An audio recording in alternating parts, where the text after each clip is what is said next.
what about in the last few years, we've seen Pogba tweet about Palestine, carry a flag, a Palestinian flag on the pitch, right? We've seen the Leicester City football players doing this as well. And Owen Jones in The Guardian today or yesterday wrote something. He said that instead of a trophy, England's national team have inherited something far more precious, the mantle of the official opposition. Mm-hmm. What do you think about that? I mean, those young players have been amazing. I missed that. The mantle of what? The official opposition in England. Yeah, well, I mean, he's quite late to that, Frank. Sorry. I mean, he's quite late to that. I mean, people have been talking about Marcus Rashford being the leader of the opposition for some time. And I think what people respond to is just a clarity of saying these situations are intolerable, and that's what Marcus Rashford's done. It's what others have done, and I think the link between what has developed over the years is the link between, well, maybe it's always been there, but become more highlighted recently, is the link between the players and the club and the local community, and they express it, and they're working class lads, and they've lived it, and they live in the world, so they see that connection. And I think there's something to be said. It also reflects on the absence of a serious opposition, because Starmer is feeble in the extreme when it comes to the big principles. So to have a young lad, express the broad principles very clearly, people respond to it.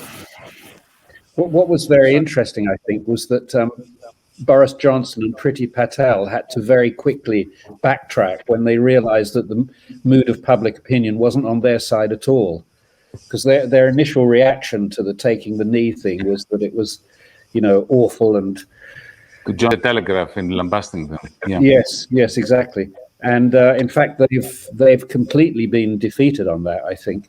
And that was actually the good thing about the publicity given to the racism, because it showed that Patel and Johnson weren't on the same side as everybody else. But let's not get carried away. Yes, football is a hotbed of working class values, always has been from the very beginning. The New England team is clearly projecting an image that progressives would like Britain to have, which it doesn't have, but progressives would like to have this image of the diverse, the team that is society that's taking the knee and making amends for racism and so on. But that's not the reality.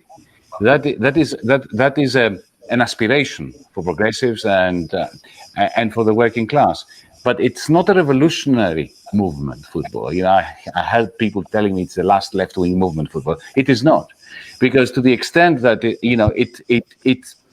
what it does, it creates a soothing feeling for progressives and for the working class, which at the same time, blunts any organization to change things. It's a bit like the hope that the British working class had that the Queen would drop in for a cup of tea. It does not create a movement for overthrowing the monarchy and overthrowing the established order. So it's a paradox. I've been saying from the beginning, it's a paradox. We have the best and the worst. We have fascism and we have extremely radical politics. It is a fantastic opportunity to recover a sense of solidarity and working class values, but on its own. It's not a class for itself. It's not a revolutionary movement.